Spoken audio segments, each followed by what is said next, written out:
CAA சட்டத்தையும் என்ஆர்சியையும் மறைமுகமாக இவங்க தேர்தல் ஆணையத்தின் மூலமாக அம்பலப்படுத்தி நாட்டு மக்களுடைய ஓட்டுரிமையை பறிக்க போறாங்க அப்படின்றதுதான் பகீர் சம்பவமா இருக்குது. இது ரொம்ப ரொம்ப முக்கியமானது. கடந்த 24ஆம் தேதி ஜூன் 24ஆம் தேதி தேர்தல் ஆணையம் ஒரு புதிய உத்தரவு போடுறாங்க. என்ன அப்படின்னா, ஸ்பெஷல் இன்டென்சிவ் ரிவிஷனை வந்துட்டு நாடு முழுவதும் நாங்கள் பண்ண போறோம். அது பார்த்தீங்கன்னா பக்கத்திலே பீகார் தேர்தல் வந்துட்டதுனால அவங்களுக்கு ஃபர்ஸ்ட் பண்ண போறோம். அதன் பின்பு அஸ்ஸாம், மேற்கு வங்கம், தமிழ்நாடு, புதுச்சேரி உள்ளிட்ட மற்ற மாநிலங்கள் தேர்தல் சந்திக்கக்கூடிய மாநிலங்களுக்கு பண்ண போறோம். அதுக்கப்புறம் நாடு முழுவதும் நாங்கள் பண்ண போறோம் அப்படின்ற ஒரு ஸ்டேட்மெண்ட்டை அவங்க கொடுத்துருக்காங்க. அது என்ன ரிவிஷன் அப்படின்னு சொல்லி கேட்டீங்க அப்படின்னா, இந்த ரிவிஷனை பொறுத்த வரைக்கும் கடைசியாக 2004 பண்ணாங்க. அதாவது ஒவ்வொரு வீட்டுக்குமே நீங்க உண்மையிலேயே அந்த வீட்டில் தான் இருக்கிறீங்களா, உங்களுக்கு வாக்காளர் அடையாள அட்டை கரெக்டாக தான் கொடுத்துருக்குறாங்களா, போலி வாக்காளர் அட்டை எதுவும் இருக்கா அப்படின்னு பார்க்கறது தான் அந்த ரிவிஷன். ஆனால் அந்த ரிவிஷனுக்கும் இந்த ரிவிஷனுக்கும் அப்படியே மாறுதல் ஆகுதுங்க. என்ன மாறுதல் ஆகுது அப்படின்னா, இதற்கு முன்னாடி ரிவிஷன்லாம் பார்த்தீங்கன்னா பூத் லெவல் ஆஃபீஸர் ஒவ்வொரு வீட்டுக்கு ஒரு எனுமரேஷன் பேடை கொடுப்பாரு. ஒவ்வொரு வீட்லேயுமே இருக்கக்கூடிய குடும்ப தலைவர்கள் அதில் தங்களுடைய குடும்பத்தினருடைய டேட்டாவை ஃபில் பண்ணுவாங்க. அதை அவர் எடுத்துகிட்டு போயிடுவார். ஆனால் இந்த முறை என்ன பண்ணியிருக்கிறாங்கன்னா, அதாவது 2003 வாக்காளர் ஜாபிதா இருக்கும் தெரியுமா, அந்த ஜாபிதாவில் யாருடைய பெயரெல்லாம் இல்லையோ அவர்கள் எல்லாம் தங்களுடைய பிளேஸ் ஆஃப் பர்த் சர்டிஃபிகேட்டையும் டேட் ஆஃப் பர்த் சர்டிஃபிகேட்டை கொடுத்தா மட்டும்தான் வாக்களிக்க அனுமதிக்கப்பட போறாங்க. அதாவது 1987க்கு பின்பு பிறந்தவர்கள் அத்தனை பேருமே தங்களுடைய டேட் ஆஃப் பர்த் சர்டிஃபிகேட்டையும் பிளேஸ் ஆஃப் பர்த் சர்டிஃபிகேட்டையும் காமிச்சாதான் ஓட்டே போட முடியும், அவங்களுக்கு ஓட்டர் ஐடியே கிடைக்கும் அப்படின்றத மாற்றிருக்கிறாங்க. எந்த அளவுக்கு அப்படின்னா, ஜூலை 1, 1987 இருந்து டிசம்பர் 2, 2004 வரைக்கும் பிறந்தவர்கள் தங்களுடைய date of birth, place of birth சர்டிஃபிகேட்டையும் காட்டணும். அதே போல் தங்களுடைய பெற்றோர்கள், தாய் தந்தை இருக்கிறாங்கல்ல, அவங்கள ஒருத்தருடைய டேட் ஆஃப் பர்த்தையும் பிளேஸ் ஆஃப் பர்த்தையும் காட்டணும் அப்படின்னு சொல்லிட்டு ஒரு விதியை கொண்டு வந்திருக்கிறாங்க. அது மட்டுமல்ல, அப்போ டிசம்பர் 2004க்கு பின்பு பிறந்தவர்களோட நிலைமை என்ன அப்படின்னு சொல்லி கேட்டிங்கன்னா, அவங்களுக்கு பார்த்தீங்கன்னா அவங்களுடைய date of birth, place of பர்த்தையும் காட்டணும். பெற்றோர்கள், தாய் தந்தை இருவருக்குமே place of birth, date of birth ரெண்டையும் காட்டணும் அப்படின்னு சொல்லிட்டு அந்த விதியில கொண்டு வந்திருக்கிறாங்க. இந்த விதியை இவங்க சிஏஏ சட்டத்தை வைத்து அமல்படுத்தியிருக்கிறாங்க அப்படின்றதான் இப்போ தெரிய வந்திருக்கு. ஏன்னா முதல்ல தான் பார்த்தீங்கன்னா ஒரு புதிய வாக்காளர் அடைகிறாருன்னா ஒரு டிக்ளரேஷன் ஃபார்ம் கொடுப்பாங்க. அதில் நீங்கள் சிட்டிசனா இல்லையா அப்படின்ற தகவலை மட்டும் வெறுமனே டிக் அடிச்சா போதும். ஆனால் இந்த முறை நீங்கள் சிட்டிசனா அப்படின்றதுக்கு ஒரு ப்ரூஃபை காட்டுங்க அப்படின்னு சொல்லுவது தான் இதில் மறைமுகமாக தேர்தல் ஆணையத்தை வைத்து என்ஆர்சியை இவங்க அமல்படுத்த போகிறாங்களா அப்படின்ற கேள்வி வருது. ஏன்னா இவங்க 1987, 2004 அப்படின்ற கேட்டகரியவே எதுக்கு வைக்கிறாங்க அப்படின்னா, 2004 தான் கடைசியாக ரிவிஷன் நடந்துச்சுன்னு சொன்னேன். அப்போ 2004க்கு 18 வருஷத்துக்கு முன்னாடின்னு போனீங்கன்னா 1987 தான். அந்த 1987 பிறந்தவர்களுடைய பட்டியலில் தான் இவங்க எடுக்கணும்னு நினைக்கிறாங்க. இதற்காகவே பார்த்தீங்கன்னா பீகாரில் இந்த பணியவே இவங்க ஆரம்பிச்சுட்டாங்க. பூத் லெவல் ஆஃபீஸர் ஒரு வீட்டுக்கு 3 முறை போனோம். அவங்க அந்த ஃபார்மை பிரிண்ட் அவுட் பண்ணி எடுத்துகிட்டு போவாங்க, அல்லது நீங்களே பிரிண்ட் அவுட் எடுத்துக்கிடலாம். அதை அவங்க ஃபில் பண்ணி அவங்க ஆன்லைனில் ஏற்றிடுவாங்க. அதற்கு நீங்கள் உரிய டாக்குமெண்ட் எல்லாத்தையுமே கொடுக்கணும். அப்படி நீங்கள் கொடுக்கலை அப்படின்னா உங்களுடைய ஓட்டுரிமை பறிக்கப்படுங்க. பீகாரில் இதற்காக தேதி எப்படி தெரியுமா ஃபிக்ஸ் பண்ணியிருக்காங்க, ஜூலை 25ஆம் தேதிக்குள்ள யாரெல்லாம் பிளேஸ் ஆஃப் பர்த் டாக்குமெண்ட்டை கொடுக்கலையோ தன்னுக்கும் இருக்கணும், தன்னுடைய பெற்றோர்களுக்கும் இருக்கணும். இல்லை அப்படின்னா உங்களுக்கு இனிமேல் ஓட்டு போட முடியாது. நான் என்ன கேட்குறேன் அப்படின்னா, 1987க்கு பின்பு பிறந்தவர்கள்னா அவங்களுடைய பெற்றோர்களுக்கெல்லாம் நீங்கள் டேட் ஆஃப் பர்த் சர்டிஃபிகேட் இருக்குமாங்க?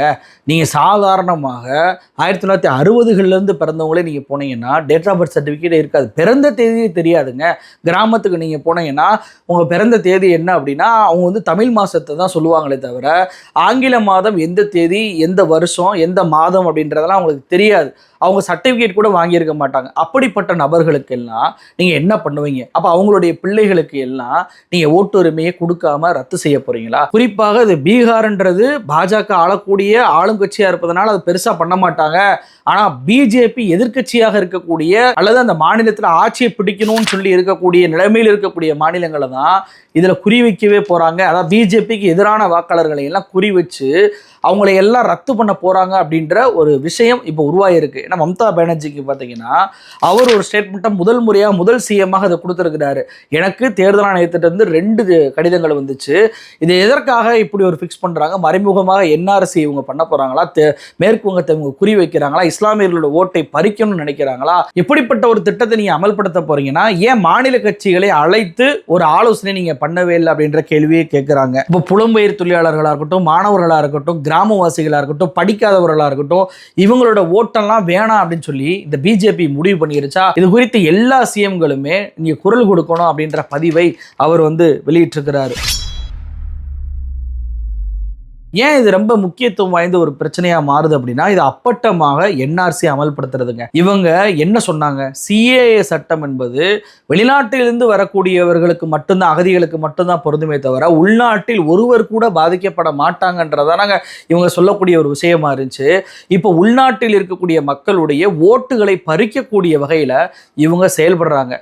சமீபத்தில் நமக்கெல்லாம் தெரியும், ஆபரேஷன் சிந்தூர் தொடங்குவதற்கு முன்பு பாகிஸ்தானியர்கள் அத்தனை பேருமே நாட்டை விட்டு வெளியேறணும். ஆனா இங்க ஓட்டர் ஐடியும் சரி, அதே போல ஆதார் கார்டும் சரி, வாங்கி வச்சிருந்த மக்களை கூட நீ பாகிஸ்தான்காரன் தான், நீ வெளியே போ அப்படின்னு சொல்லி அனுப்பினதை எல்லாம் பார்த்தோம்.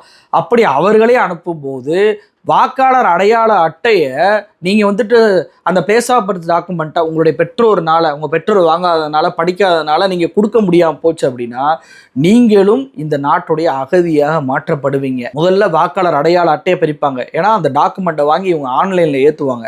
ஆன்லைனில் ஏற்றும் போது அந்த டாக்குமெண்ட்லாம் யார் யாருன்றதை அரசுக்கு கணக்காக போய் அதன் பின்பு ஆதார் கார்டை கட் பண்ணுவாங்க. அதன் பின்பு அவங்களுக்கு இந்தியன் சிட்டிசன் அப்படின்றத கட் பண்ணுவாங்க. சிஏஏ என்ஆர்சியை முழுமையாக இவர்கள் அமல்படுத்த போகிறார்கள். அதுதான் இந்த தேர்தல் ஆணையம் வெளியிட்ட அறிவிப்பின் மூலமாக நம்மளால புரிஞ்சுக்கிற முடியுது. இது கடுமையாக ஒவ்வொரு கட்சியுமே எதிர்க்கக்கூடிய ஒரு அறிவிப்புங்க. சென்ற தேர்தலில் எப்படி ஒரு எனுமரேஷன் பேடில் என்னென்ன விஷயங்களை எல்லாம் ஃபில் பண்ணணும் அப்படின்னு சொல்லி இருந்துச்சோ அதே மாதிரி தான் ஃபில் பண்ணணுமே தவிர, இந்த முறை புதுசாக ஒரு டிக்ளரேஷன் ஃபார்மை, எனுமரேஷன் ஃபார்மை கொடுப்பாங்க. அந்த ஃபார்மை நம்ம ஃபில் பண்ணி, ஒவ்வொரு வாக்காளரும் ஃபில் பண்ணி அதுக்கு டாக்குமெண்ட்டை கொடுத்து நம்ம சிட்டிசனா இல்லையான்னு நிரூபிக்க சொல்வதை கண்டிப்பாக நீக்கம் செய்ய வேண்டும். அதற்கு ஒவ்வொரு கட்சிகளுமே, குறிப்பாக தமிழ்நாடு முதலமைச்சருமே குரல் கொடுக்கணும். ஏன்னா 2026 தேர்தலை நாம் சந்திக்கக்கூடிய சூழ்நிலை பல்வேறு வாக்காளருடைய ஓட்டுகளை பறிக்கக்கூடிய வேளையில் அவங்க ஈடுபட போகிறாங்க. ஆனால் பீகாருக்கு ரொம்ப ஷார்ட் டைம் தான் அவங்க கொடுத்துருக்குறாங்க. என்ன டைம் அப்படின்னா ஆகஸ்ட் 1 இப்போ உங்கள் ஜூன்லேயே 26 ஆரம்பிச்சிட்டாங்க வேலையை. ஆகஸ்ட் 1 டிராஃப்ட் ரோலையும், செப்டம்பர் 1 அதே அப்ஜெக்ஷன் பண்ணிக்கிறலாம். அவங்க டிராஃப்ட் ரோலை வெளியிட்ட பிறகு ஏன் என் பேர் வரலை அப்படின்னு சொல்லிட்டு அப்ஜெக்ஷன் பண்ணிக்கிறலாம். September 30 final draft. 2 மாதத்துக்குள்ளேயே இந்த வேலையை முடிக்கிறாங்க. அப்படின்றப்போ நம்ம எதிர்த்து குரல் கொடுக்க கூட நமக்கு நேரம் இருக்காது.